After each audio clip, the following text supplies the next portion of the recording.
चला तर आज आपण करूया मस्तपैकी बर्फी।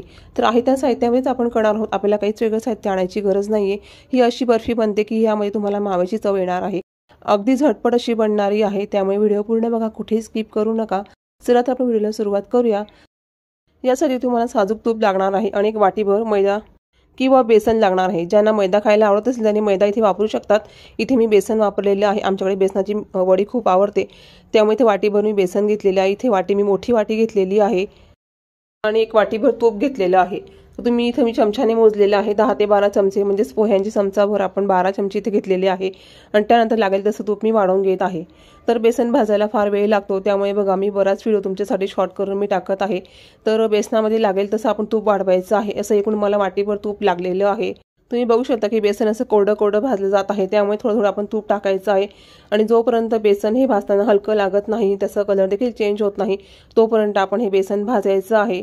त्याची भाजण्याची एक निशाणी म्हणजेच ते छान फसफसायला येतं आणि हलकं असं लागतं, खमंग वास येतो, सुगंध येतो असा, तर समजायचं की आपलं बेसन हे खूप छान भाजलं गेलेलं आहे। वड्या किंवा बर्फी किंवा लाडू करण्यासाठी बेसन हे खूप छान भाजलेलंच पाहिजे, त्याशिवाय त्या वड्यांना किंवा लाडूला चांगली चव येत नाही।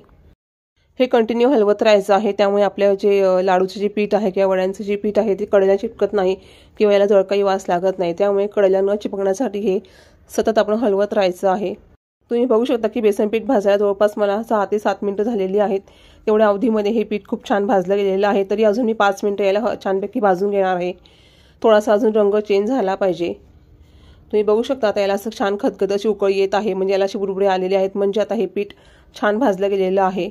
तर आपण आता गॅस बंद करून द्यायचा आहे आणि हे गरम कढईमधून पटकन काढून घ्यायचं आहे, नाहीतर खालून सुद्धा ते पुन्हा लाल होण्याची खूप शक्यता असते। आता आपण लाडूचं पीठ कढईमधून काढून परातीमध्ये टाकून घेणार आहोत। परातीमध्ये टाकल्यामुळे हे पटकन थंडगार होतं।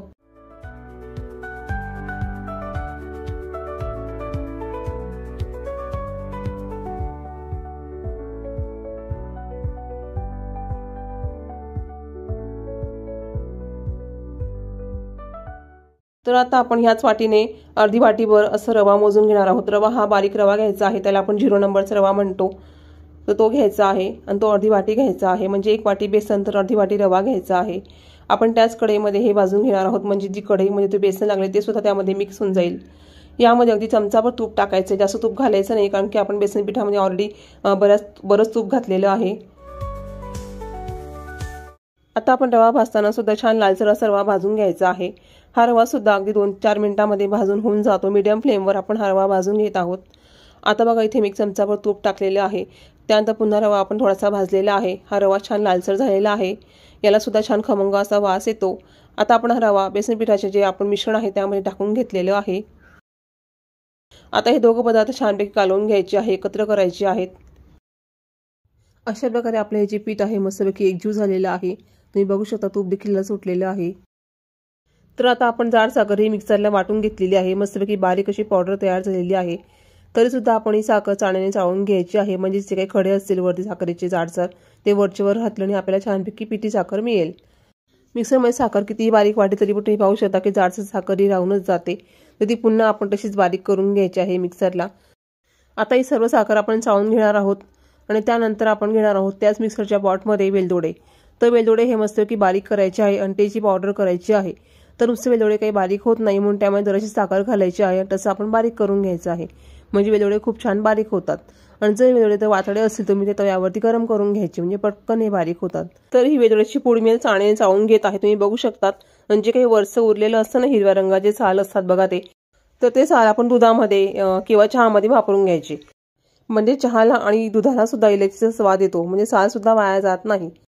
तर आता अशा प्रकारे आपण साखर सुद्धा लाडूच्या पिठामध्ये मिक्स करून घेतलेली आहे, पूर्णपणे एकजीव करून घ्यायचं, दोघं हाताने खूप छान असं मळून घ्यायचं। ही जी साखर आहे ती मी पूर्णपणे 1 वाटीभर घेतलेली आहे, परंतु एका वाटीमध्ये सुद्धा साखरेचा गोडवा कमी येत होता, त्यामुळे पुन्हा मी थोडीशी साखर वाढवलेली आहे। तुमच्या चवीनुसार आपण साखर यामध्ये वाढवू शकतो। तर तुम्ही बघू शकता की आता याचं छानपैकी सगळं आम्ही भिजवून घेतलेला आहे, कणकेप्रमाणे याचा गोळा भिजतो, कारण की आपण तूप त्यात चांगलं वापरलेलं आहे। तर आता आपण एका ताटाला तूप लावून घ्यायचं आहे, जरासं तूप लावून घ्यायचं आहे आणि त्यावरती ह्या वड्या थापून घ्यायच्या आहे। आणि वड्या अगदी पटकन थापल्या जातात, काही फार वेळ लागत नाही, हाताने पण तुम्ही थापून घेऊ शकतात। आणि थोडंसं सेट होऊ द्यायचं आपटून असं ताट, म्हणजे ही सगळ्या बाजूने सारखं थापलं जातं आणि त्यावरती आपण 4 ते 5 बदाम असे किसून घेतलेले आहेत। आता हे बदाम वरचेवर असल्यामुळे त्याची जे आपण खीस केलेला आहे तो वरचेवर राहतोय, म्हणून आपण काय करायचं, जे आपण पोळ्या भाजतो की नाही, त्या पोळ्या भाजण्याचं जे असतं लाकडाचं तुमच्याकडे असते तुम्ही वापरू शकता ते, किंवा मग तुम्ही हातात प्लास्टिकची पिशवी घालून घ्या आणि मग हाताने दाबून घ्या। ते दाबल्यामुळे काय होईल की ते जे काही बदामाचं जे किस केलेला आहे तो छानपैकी वडीवर दाबला जाईल आणि तो अजिबात निघणार नाही। अशा प्रकारे आता आपल्या वड्या खूप छान सेट झालेल्या आहेत। 10 ते 15 मिनिटं आपण हे ताट बाहेरच राहू द्यायचं आहे। जर तुम्हाला घाई असेल तुम्ही ते 2 मिनिटं फ्रीजमध्ये ठेवू शकतात आणि त्यानंतर सुरीने आपण अशी छानपैकी चौकोनी अशा वड्या कापून घ्यायच्या आहेत। तुम्ही बघू शकता वड्यांचे रंग देखील किती छानच आलेला आहे आणि काजू बदाम असं लावल्यामुळे ह्या वड्या खूप छान दिसतात। तुमच्याकडे जर पिस्ता असेल तर पिस्ता देखील लावून तुम्ही वडी ही सजवू शकतात। तर सणासुदीला वगैरे करण्यासाठी किंवा अशाच पण तुम्ही जर वाटत असेल काहीतरी गोड पदार्थ करून खायचा आपल्याला, तर अगदी 10 ते 15 मिनिटांमध्ये होणाऱ्या ह्या वड्या आहेत, तुम्ही नक्कीच ट्राय करा।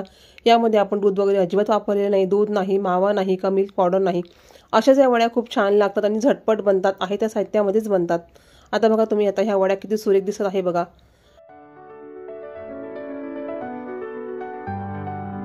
आणि रवा घातल्यामुळे ह्या वड्या दाताला चिटकत नाही की टाळूला पण चिटकत नाही, अगदी रवेदार आणि त्याचं टेक्स्चर सुद्धा खूप छान दिसते। तुम्ही बघू शकता, तुम्हाला वडे देखील मी तोडून दाखवत आहे। अगदी मऊसूद अशी सॉफ्ट अशी वडी आपली बनलेली आहे। अगदी म्हातारे माणसं देखील खातील आणि लहान मुलं सुद्धा चघळून खाऊन जातील। तर मैत्रिणींनो, व्हिडिओ कसा वाटला, जर तुम्हाला हा व्हिडिओ आवडला असेल तर प्लीज आपल्या व्हिडिओला लाईक करा आणि हा व्हिडिओ तुमच्या मित्रपरिवाराकडे शेअर करा। त्याचबरोबर आपल्या चॅनलला सबस्क्राईब करायला विसरू नका। व्हिडिओ पाहिल्याबद्दल तुमचे खूप खूप धन्यवाद। तर आता भेटूया पुढच्या व्हिडिओमध्ये, तोपर्यंत बाय।